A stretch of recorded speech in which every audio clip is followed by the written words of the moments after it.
राष्ट्र सर्वप्रथम राष्ट्र सर्वप्रथम राष्ट्र सर्वप्रथम राष्ट्र सर्वप्रथम राष्ट्र सर्वप्रथम की बात कार्यक्रम में आप सभी राष्ट्रवासियों का हार्दिक स्वागत है।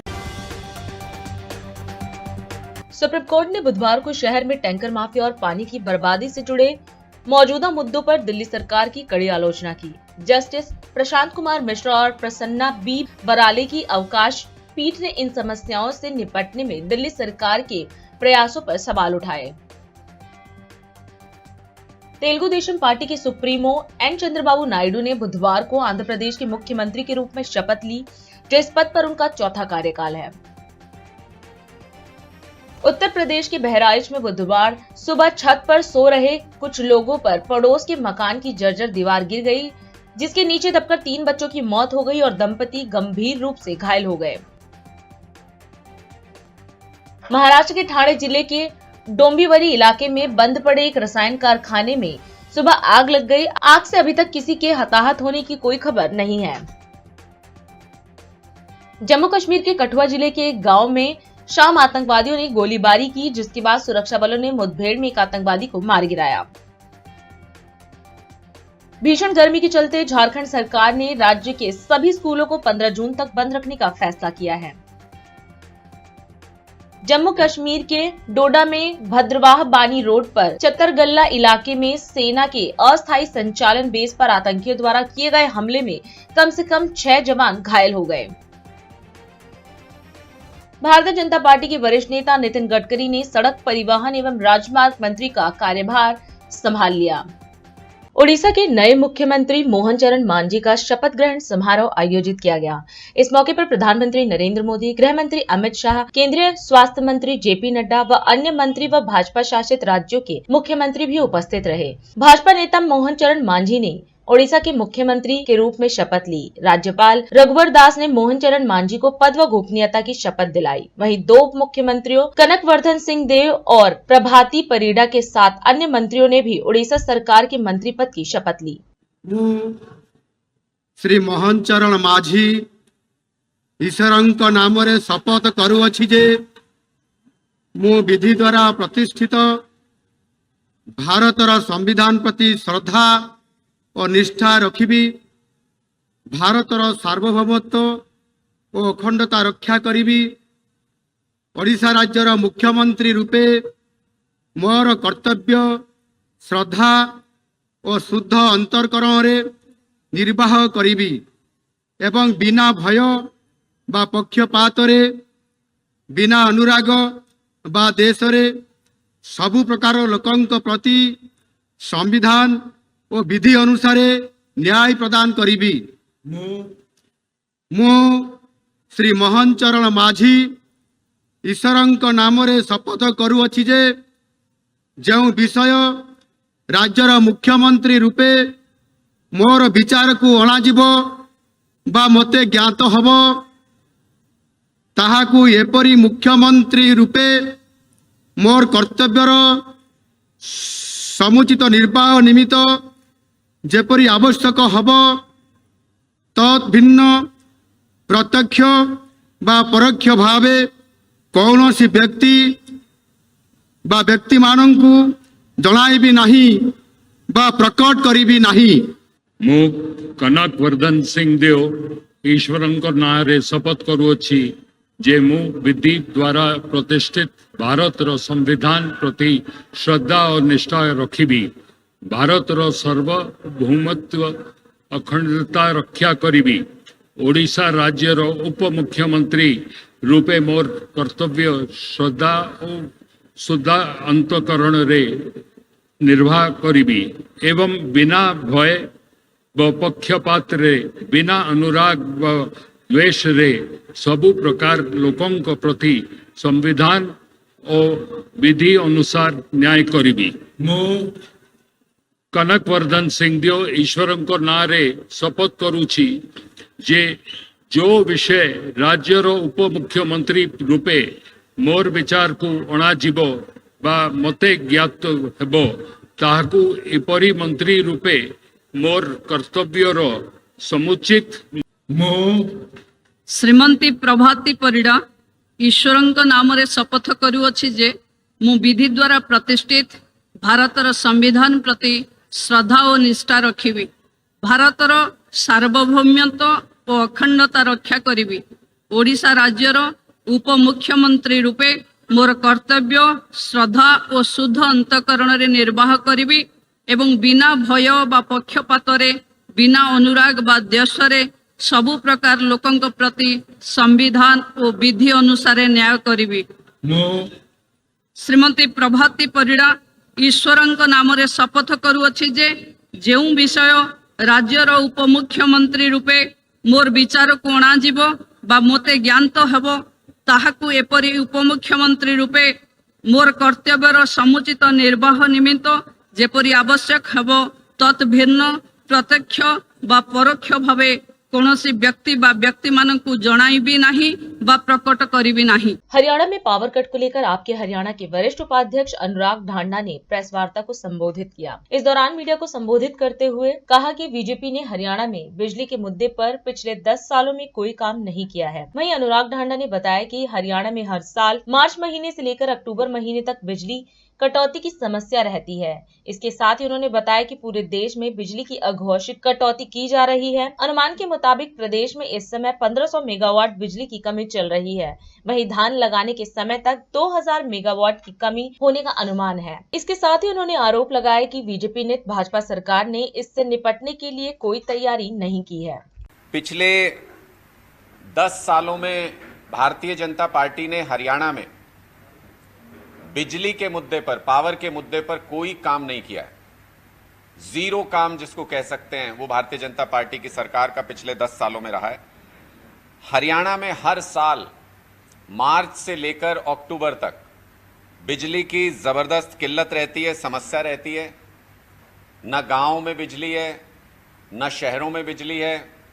खेतों में तो आप छोड़ ही दीजिए, किसान की क्या हालत है वो तो हम सबको मालूम ही है। पूरे प्रदेश में आज के दिन बिजली की अघोषित कटौती की जा रही है।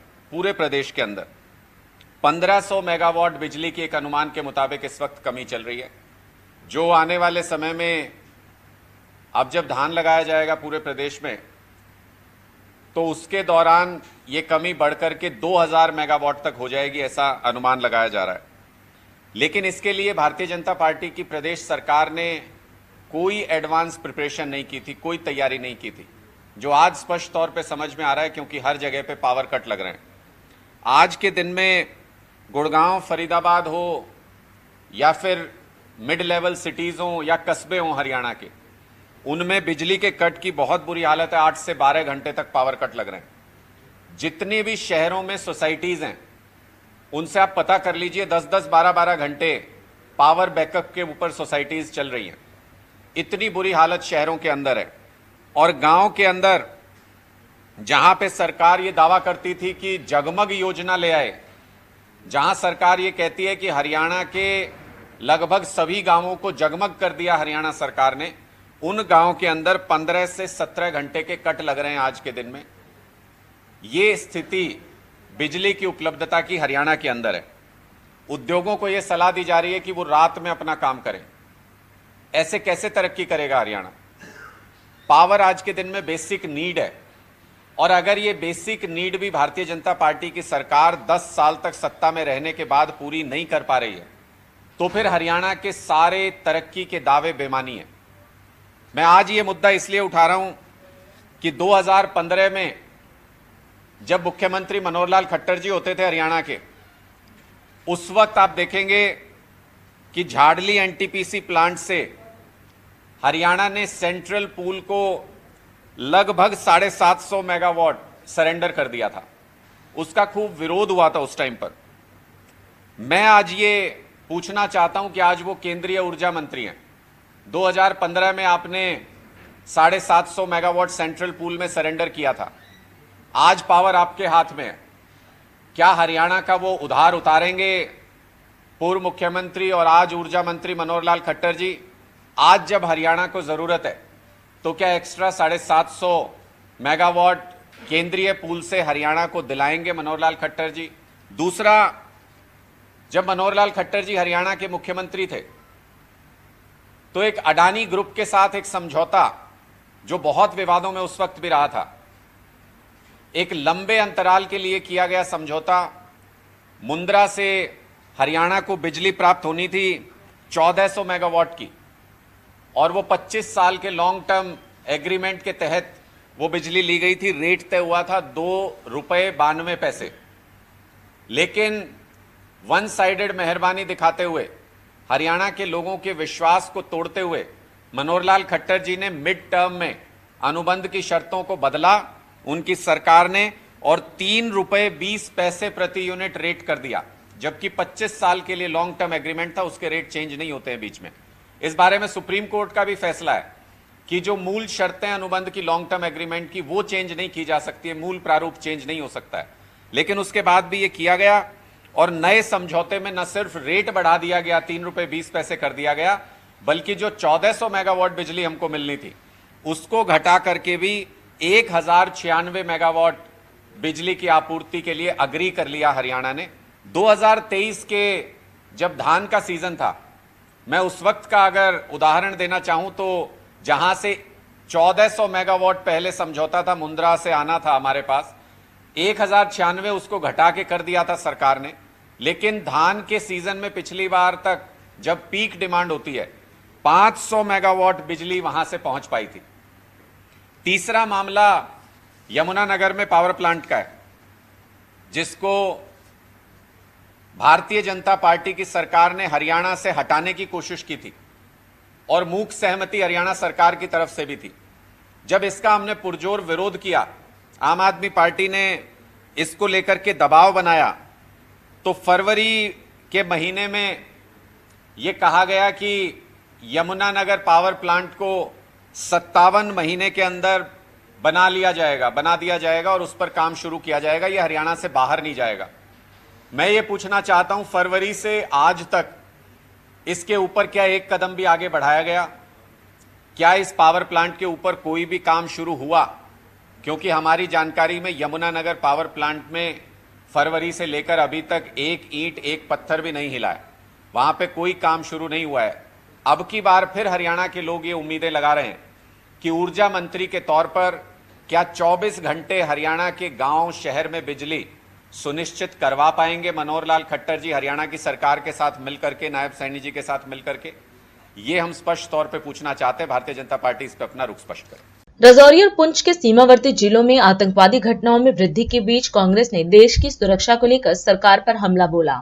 इसी कड़ी में कांग्रेस नेता पवन खेड़ा ने कहा कि जम्मू कश्मीर में शांति और सामान्य स्थिति की वापसी के भाजपा के दावे पिछले 3 दिनों में क्षेत्र में हुई 3 आतंकी हमलों से पूरी तरह उजागर हो गए हैं। खेड़ा ने इस मामले पर सरकार की चुप्पी पर सवाल उठाया और कहा कि सरकार की नीति पूरी तरह विफल रही है। नमस्कार साथियों, जिस दिन इस देश में सरकार शपथ ले रही थी, नरेंद्र मोदी जी शपथ ले रहे थे, कई राष्ट्राध्यक्ष आए हुए थे हिंदुस्तान में, भारत में, उसी दिन उसी वक्त रियासी में एक आतंकी हमला हो रहा था जिसमें 9 तीर्थयात्री, निहत्थे तीर्थयात्री मारे गए। उसमें कुछ बच्चे भी थे। वो नजारे देखकर हम सबका, आप सबका दिल दहला होगा। उसके बाद लगातार रोज आतंकी हमले जम्मू कश्मीर में हो रहे हैं। क्या ये नया कश्मीर है नरेंद्र मोदी का? इस नए कश्मीर में आतंकी हमले रोज हो रहे हों और प्रधानमंत्री के मुंह से एक शब्द नहीं निकलता हो।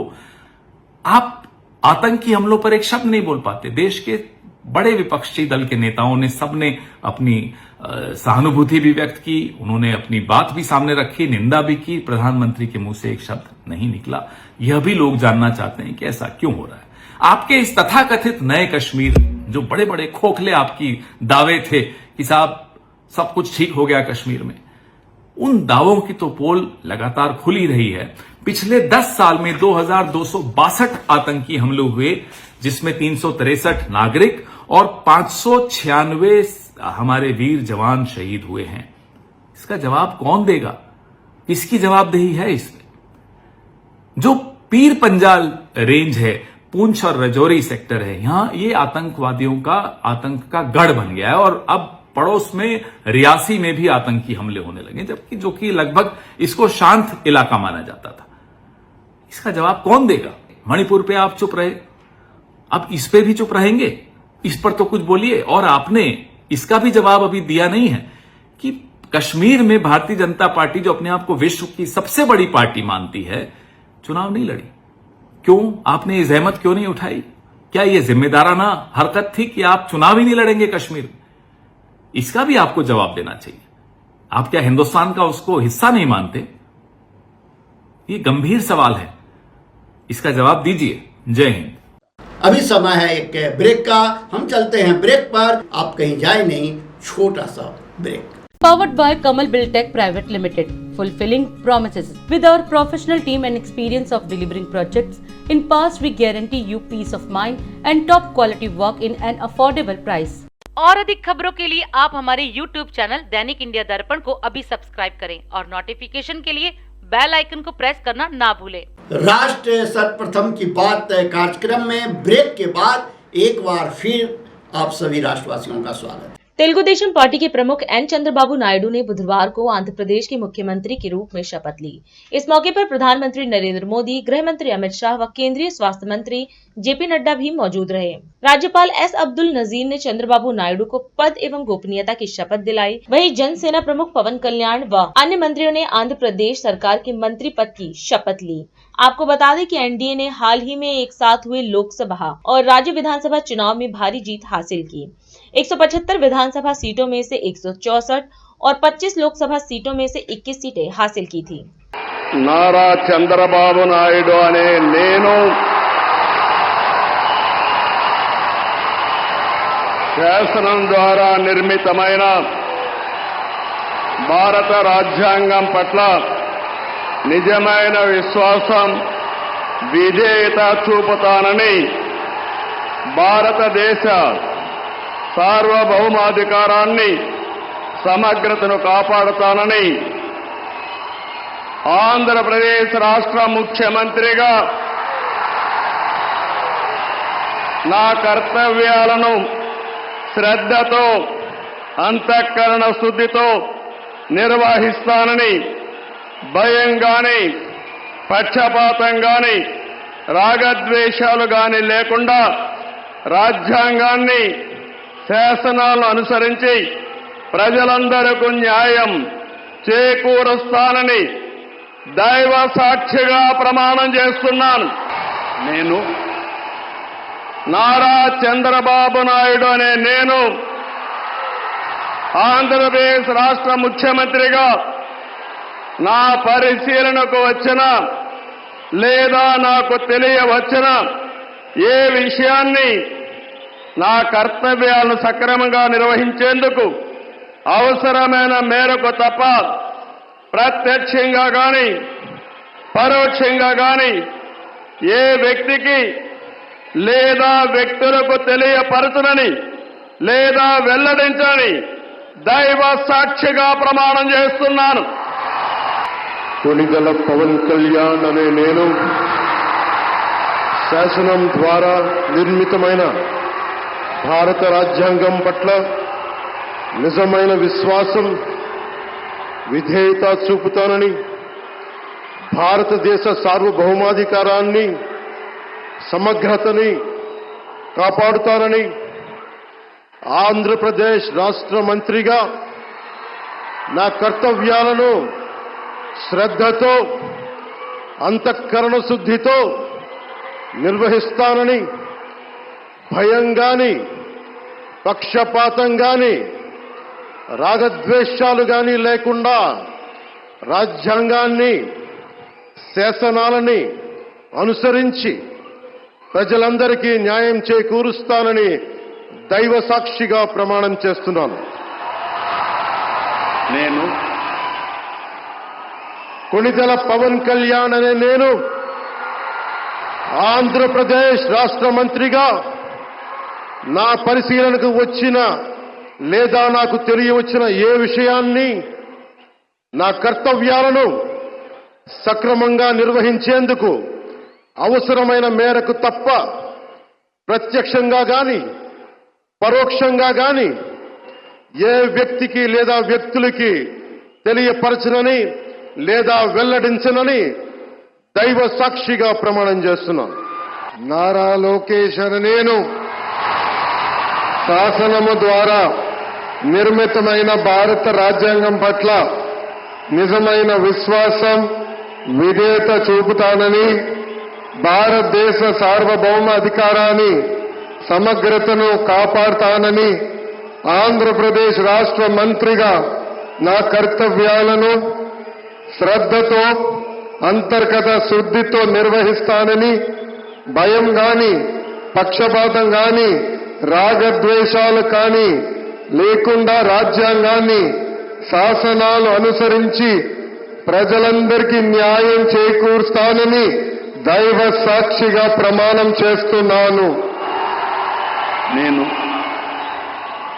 నారా లోకేష్ అనే నేను ఆంధ్రప్రదేశ్ రాష్ట్ర మంత్రిగా నా పరిశీలనకు వచ్చిన లేదా నాకు తెలియవచ్చిన ఏ విషయాన్ని నా కర్తవ్యాలను సక్రమంగా నిర్వహించేందుకు అవసరమైన మేరకు తప్ప ప్రత్యక్షంగా గాని పరోక్షంగా గాని ఏ వ్యక్తికి లేదా వ్యక్తులకు తెలియజేయనని లేదా వెల్లడించనని దైవ సాక్షిగా ప్రమాణం చేస్తున్నాను. दिल्ली जल संकट को लेकर हरियाणा सरकार पर आरोप लगाते हुए जल मंत्री अतिशी ने प्रेस वार्ता की। इस दौरान अतिशी ने एक बार फिर से हरियाणा सरकार पर दिल्ली को उसके हिस्से का पानी नहीं देने का आरोप लगाया है। उन्होंने कहा कि सुप्रीम कोर्ट में हरियाणा सरकार द्वारा दिए गए शपथ पत्र से उसका झूठ सामने आ गया है।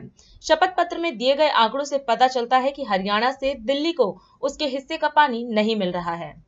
दिल्ली में पिछले कुछ हफ्ते से बहुत गंभीर हीट वेव चल रही है।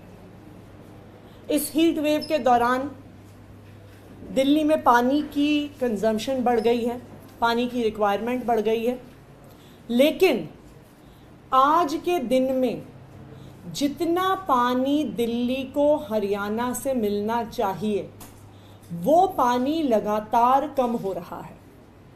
चाहे वो वजीराबाद बराज पे हो, चाहे वो मुनक कनाल पे हो, जितना पानी हरियाणा को छोड़ना होता है हरियाणा वजीराबाद बराज पर पानी नहीं छोड़ रही है और हरियाणा मुनक कनाल में दिल्ली के हिस्से का पानी नहीं छोड़ रही। इसका क्या नतीजा है? इसका नतीजा है कि जो दिल्ली के वाटर ट्रीटमेंट प्लांट्स हैं वो अपनी पूरी कैपेसिटी पर काम नहीं कर पा रहे। जब हम हरियाणा सरकार को चिट्ठी लिखते हैं, जब हम उनसे बात करते हैं, तो वो लगातार हमें कहते रहते हैं हम तो पानी छोड़ रहे हैं, हम तो पानी छोड़ रहे हैं, हम तो पानी छोड़ रहे हैं। ये रास्ते में पानी कहाँ गायब हो जाता है? लेकिन हरियाणा सरकार के झूठ का पर्दाफाश हो गया है। उनके अपने सुप्रीम कोर्ट में दायर एफिडेविट से पर्दाफाश हो गया है। दिल्ली सरकार सुप्रीम कोर्ट गई, सुप्रीम कोर्ट ने कहा कि दिल्ली को पानी की ज़रूरत है। हिमाचल प्रदेश ने कहा हम पानी दे सकते हैं, हरियाणा को सिर्फ पास थ्रू देना था, हरियाणा ने उसका विरोध किया। आप देखिए जिस दिन से सुप्रीम कोर्ट में मामला गया है वजीराबाद के बराज का वाटर लेवल लगातार गिर रहा है, लेकिन हरियाणा की ये साजिश वजीराबाद पे नहीं रुकी। जो मुनक कनाल में दिल्ली में पानी आता है वो अपर यमुना रिवर बोर्ड के फैसले के अनुसार 1050 क्यूसेक पानी हरियाणा को छोड़ना होता है, लेकिन पिछले कुछ दिनों से लगातार दिल्ली में पानी कम आ रहा है। हरियाणा ये झूठ बोल रहा था कि हमने पूरा पानी छोड़ा है, लेकिन उन्होंने जब अपना सुप्रीम कोर्ट में एफिडेविट फाइल किया तो उनके ही कागजों से उनके झूठ का पर्दाफाश हो गया। ये सुप्रीम कोर्ट का एफिडेविट है और उस सुप्रीम कोर्ट के एफिडेविट के एनेक्चर्स में वो ये आंकड़े देते हैं मई 2024 के और उसके बाद जून 2024 के statement showing discharge released for NCT of Delhi, और उसमें ये लिखा है actual releases for Delhi at Munak. तो मुनक से 2 सब कनाल्स में पानी आता है, एक CLC करियर लाइन चैनल और दूसरा DSB दिल्ली सब ब्रांच। और अगर आप हरियाणा के अपने आंकड़े देखिए तो वो दिखाते हैं कि 1 मई से 22 मई तक वो CLC में 719 क्यूसेक पानी छोड़ रहे हैं और DSB में 330 क्यूसेक पानी छोड़ रहे हैं। इसका मतलब हुआ कि ये 1050 यानी 1049 क्यूसेक्स पानी 1 मई से 25 मई तक छोड़ रहे थे। फिर उनके ही आंकड़े देखिए आगे और हम देख सकते हैं कि ये आंकड़े 23 मई से कम होने शुरू हुए। जिस दिन तक दिल्ली में चुनाव था, पानी की संख्या दिल्ली में घटती रही, वो 719 क्यूसेक्स और 309 क्यूसेक्स से घटकर 675 क्यूसेक्स और 283 क्यूसेक्स हो गया। ये हरियाणा के अपने आंकड़े बता रहे हैं। दिल्ली में चुनाव 25 मई को था, उससे पहले 4 दिन तक हरियाणा ने दिल्ली का पानी कम किया।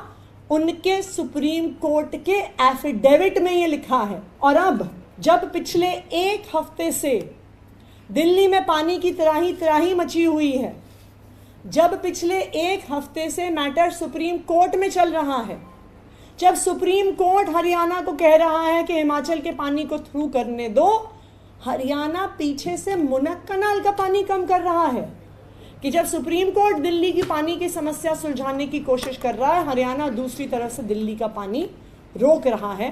तो आज हम सुप्रीम कोर्ट में भी इस मुद्दे को लेकर जाएंगे और मैं आज हरियाणा के मुख्यमंत्री को भी पत्र लिखूंगी, हरियाणा के झूठ का पर्दाफाश करते हुए। दिल्ली में उत्पन्न जल संकट को लेकर आरोप प्रत्यारोप का दौर जारी है। इसी को लेकर दिल्ली बीजेपी प्रदेश अध्यक्ष वीरेंद्र सचदेवा ने मीडिया से बात करते हुए कहा कि दिल्ली की जनता पानी की कमी से त्रस्त है, उसकी जिम्मेदार आम आदमी पार्टी सरकार है। वहीं सचदेवा ने आप विधायक पर टैंकर माफिया को संरक्षण देने का भी आरोप लगाया और साथ ही आप मंत्री सौरभ भारद्वाज व आतिशी से इस पर जवाब भी मांगा। दिल्ली में पानी के संकट के लिए हम पहले दिन से कह रहे हैं कि अरविंद केजरीवाल, उनकी सरकार, उनके विधायक बार बार इनके मंत्री कैमरे पर आके झूठ बोलते हैं। दिल्ली में पानी का संकट, दिल्ली जो एक एक बूंद को तरस रही है, उसके लिए जिम्मेदार दिल्ली की आम आदमी पार्टी की सरकार है। और जहां तक इनके विधायकों की बात है तो मैं आपको एक तस्वीर दिखा रहा हूं। ये पालम की विधायक हैं भावना गौड़, बीच में जवाब दें इनके मंत्री भी और भावना गौड़ भी। इनके साथ जो 2 लोग खड़े हैं ये कौन है? शायद वो बताने में संकोच करेंगे, मैं बताता हूं। इनके साथ जो महिला है इनका नाम श्रीमती अपर्णा है। इनके नाम पर एक टैंकर है, पानी का टैंकर, जिससे ये सप्लाई करते हैं। और ये इन्हीं की विधानसभा की एक मंडल की अध्यक्ष है, ऑफिस बेरर है। इनके पति है महेश कुमार, इनके नाम भी पानी के टैंकर से जो साथ में खड़े हैं। ये भी आम आदमी पार्टी के ऑफिस बेरर थे पालम विधानसभा। जवाब देंगे आम आदमी पार्टी, सौरभ भारद्वाज, आतिशी मार लेना कि आप दिल्ली का जो प्यासा मार रहे हैं, आप लोगों ने अपने लोगों को इस काम पे लगा रखा है, जिसका आरोप हम बार बार लगा रहे हैं। दिल्ली को प्यासा मारने की साजिश आम आदमी पार्टी की है। और ये एक फोटोग्राफ नहीं है, इस साथ घूमना, ये देखिए।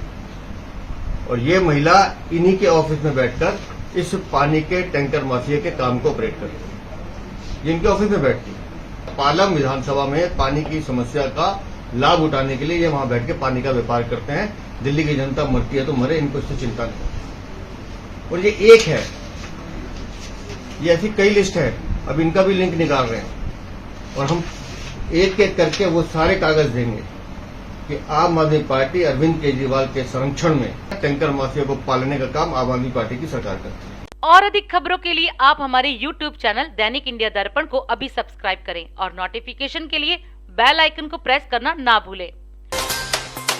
आज हम इस कार्यक्रम में आपसे विदा लेते हैं। आप अन्य खबरों के लिए बने रहे। राष्ट्र सर्वप्रथम, वंदे मातरम, जाग उठा है भारत। राष्ट्र सर्वप्रथम, राष्ट्र सर्वप्रथम, राष्ट्र सर्वप्रथम। राष्ट्र सर्वप्रथम